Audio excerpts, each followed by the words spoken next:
Your Honor. Your Honor, the organization of the resuscitation is different than what I think the court and the public may be familiar with from the probable cause affidavit and other documents. The state's evidence, as an overview, would show that back in March of 2022, when the defendant was residing in his parents' residence or was residing back in Pennsylvania, his home state, he purchased online a K-bar knife and sheath with an Amazon gift card that he had purchased shortly prior to the purchase of the knife, sheath, and sharpener. Jumping ahead, the end of June of that year, the defendant, Mr. Kohberger, moved from Pennsylvania to Pullman, Washington, which is right across the state line from Moscow, Idaho, for the purpose of pursuing a PhD in criminal justice at Washington State University.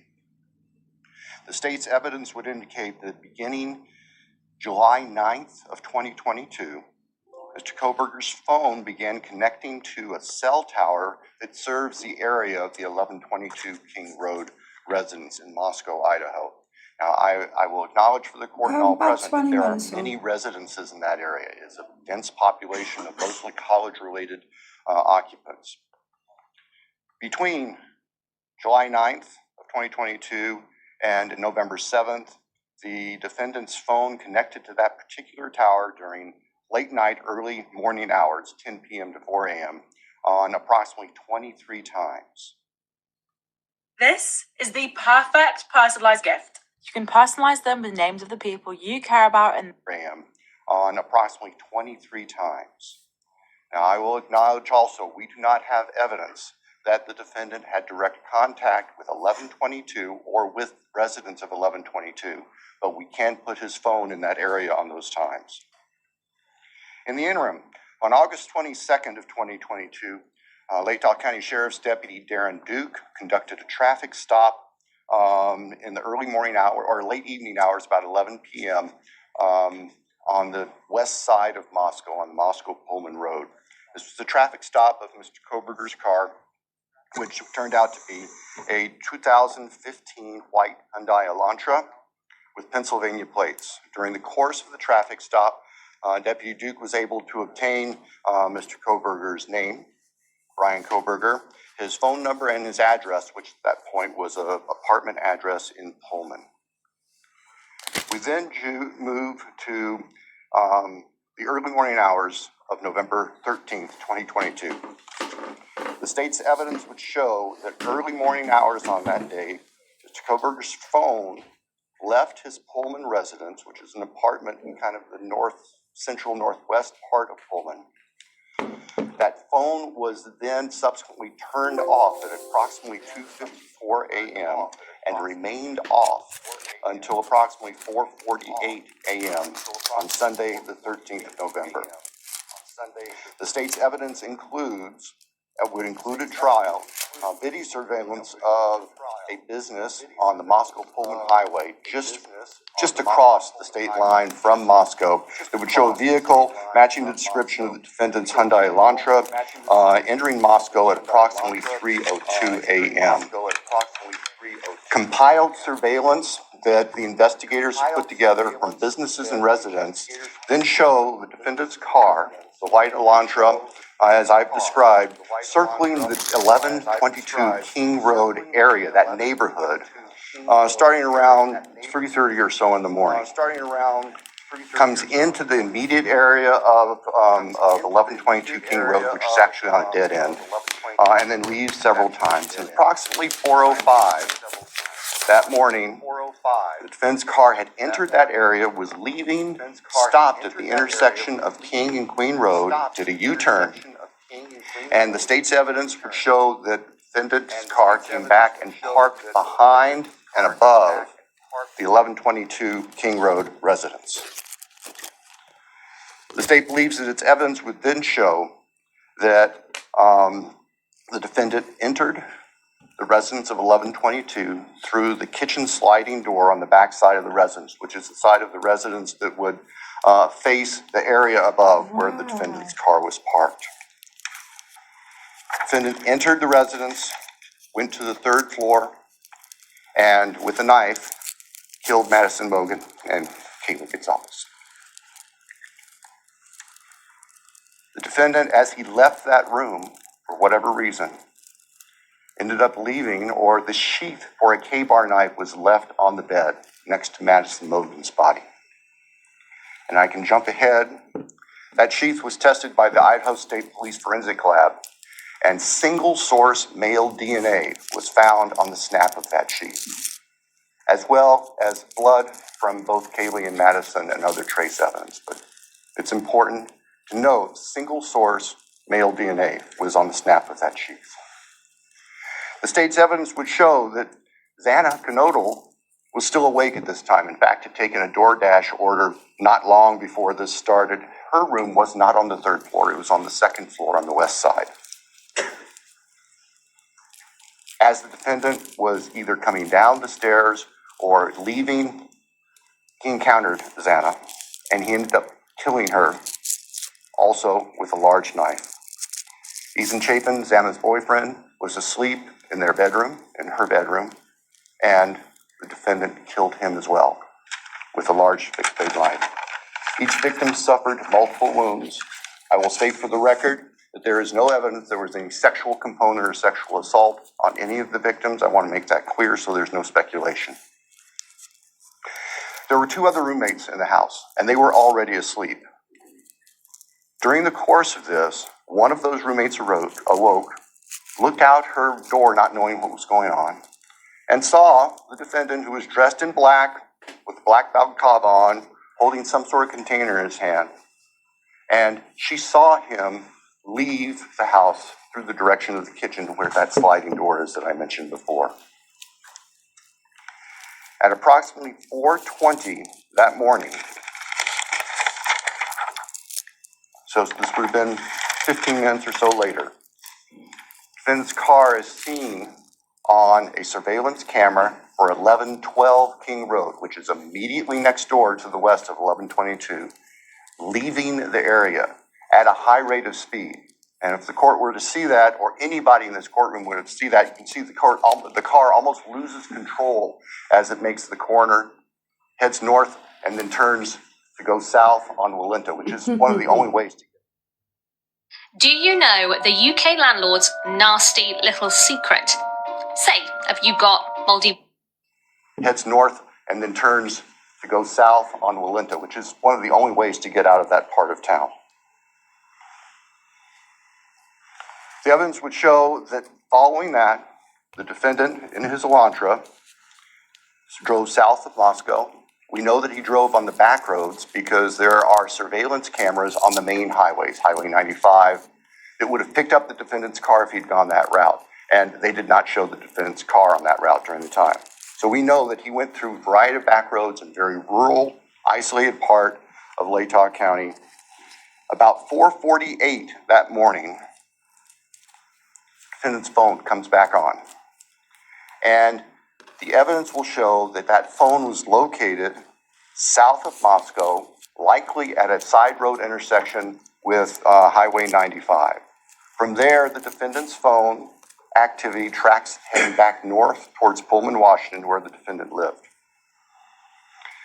About 5:26, starting approximately 5:26, various surveillance cameras in Pullman, Washington pick up the defendant's vehicle as he enters Pullman from the south and heads north and slightly west towards his apartment, where he arrived at approximately 5:30 in the morning.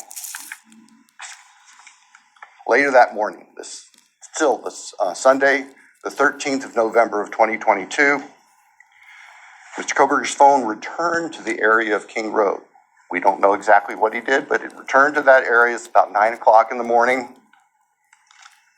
He was there for about 10 minutes and then returned to his Pullman residence. About 9:30, the state's evidence will show, evidence taken from the defendant's phone, that he took a selfie of himself on his phone in what appears to be the bathroom of his Pullman apartment with a thumbs up. The defendant's phone then went to the Lewiston-Clarkston Valley, approximately 30 miles south of Moscow and Pullman. And the defendant is actually seen with his car at various businesses down there. This area is the confluence of the Clearwater River and the Snake River. Lewiston is Idaho's seaport. Large bodies of moving water down there. In addition to tracing the defendant's activities, as I've just outlined, on the 13th and leading up to the 13th, the state's evidence will show that following Sunday, November 13th, 2022, business records show that the defendant began searching for a K-bar knife and a K-bar knife sheath, as the state believes, to replace the one that was left at the scene of the murders. The evidence also will suggest that there were at least attempts by the defendant to delete or alter his purchase history on Amazon, where all these transactions had occurred. Later that week, the state's evidence will show that Mr. Kohberger went to what we would call DMV, motor vehicle licensing here in Idaho, in Pullman, to change his car registration from Pennsylvania to Washington. That's of note because Pennsylvania cars do not require a front license plate. The vehicles seen on the surveillance cameras of the defendant's car showed it didn't have a front license plate on it. At the time of the traffic stop by Deputy Duke in August, it was Pennsylvania plate, no front license plate. Mr. Kohberger proceeded to finish his semester of studies at Washington State University and returned to Pennsylvania for the holidays. Law enforcement at this point were aware Mr. Kohberger had been accessing information about him, were trying to find him. They located him in Pennsylvania, and they conducted what's called a trash pull. During the nighttime hours, agents of the FBI, who assisted immensely with this case, working with the sanitation department back in this neighborhood in Pennsylvania, took trash that had been set out on the street for collection, sent the contents of that from the Pennsylvania residence of the defendant's parents to the Idaho State Forensic Laboratory, where the lab experts there were able to identify DNA on a Q-tip as coming from the father of the person whose DNA was found on the knife sheath that was next to Madison Logan's body in the bed. Subsequently, an arrest warrant was issued here in Idaho, and a search warrant was issued in the state of Pennsylvania with the assistance not only of the FBI, but the Pennsylvania State Police. Mr. Kohberger was arrested at his parents' home to return to Idaho. Upon his return to Idaho, a DNA sample was taken from him, and it matched the DNA found on the knife sheath next to Maddie's body at the crime scene. I can tell the court, the public, the weapon itself, the knife, has not yet been recovered. I can tell the court that the defendant's apartment in Pullman was searched, as well as his office. Spartan would be a kind characterization. There was virtually nothing there. Nothing of evidentiary value was found. And of course, we are now talking 6-8 weeks after the time of the killings. In Pennsylvania, the defendant's car was seized, and it was actually pretty much disassembled internally. And it also had been cleaned. There was a bucket of cleaner right beside it. I think we can all look to our own cars, in those compartments in the doors. You can try to keep them clean where you put stuff. There's always some degree of crud in there. They were spotless. The defendant's car had been meticulously cleaned inside. And the state would present to the jury that that was part of the defendant's plan in covering up this. The defendant has studied crime. In fact, he did a detailed paper on crime scene processing when he was working on his pre-doctorate degrees, and he had that knowledge and skill. So, Your Honor, at the end, the state submits that the evidence that I've given just a quick overview of, and that to present in court would consume weeks, which the state is prepared to do and has been prepared to do, would show that as the defendant has just admitted and pleaded guilty on November 13th, 2022,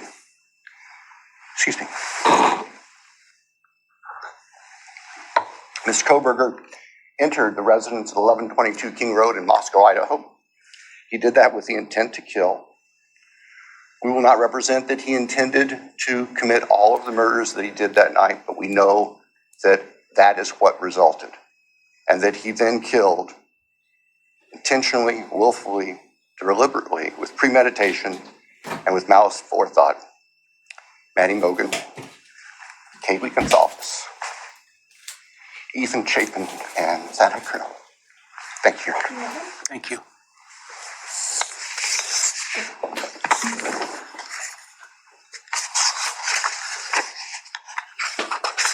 All right, based on the state's proffer and importantly based upon defendant's explicit.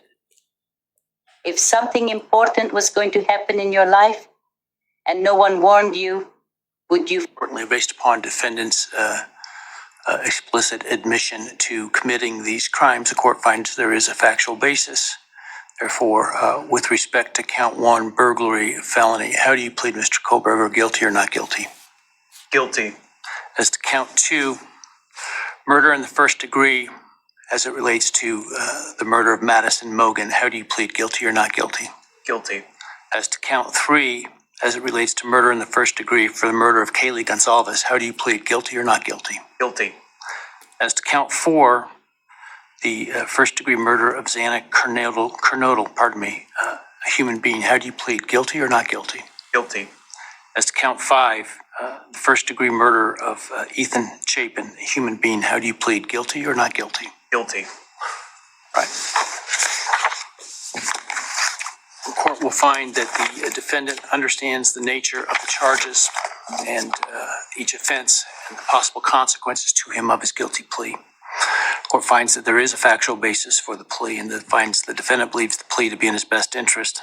I find that the plea was given freely, voluntarily, and was intelligently made. I accept the plea. I direct that it be entered. I'll continue the matter for sentencing in this case.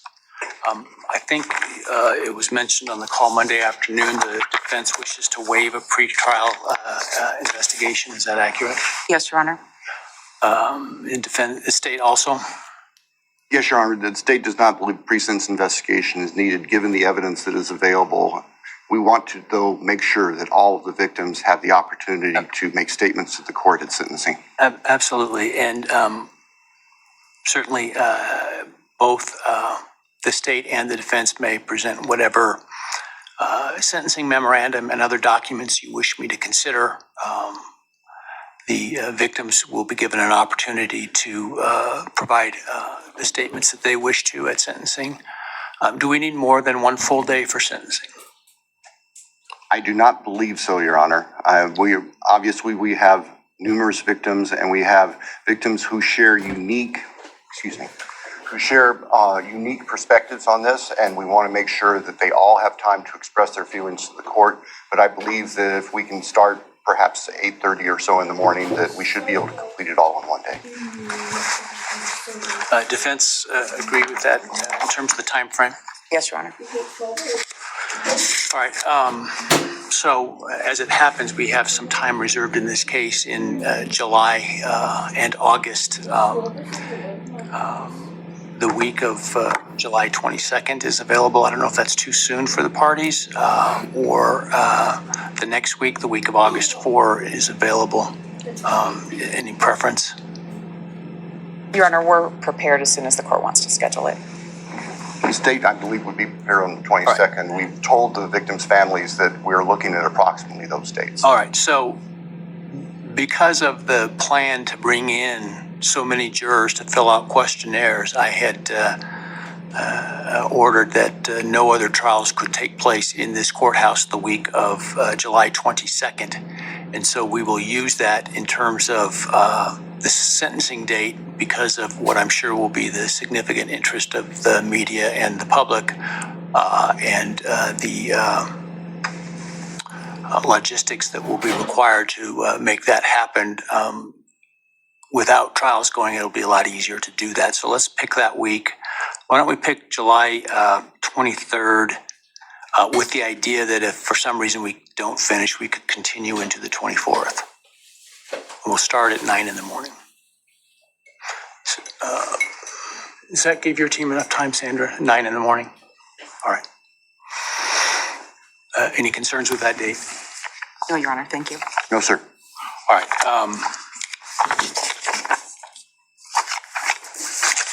Any reason why I should not rescind the non-dissemination order at this time?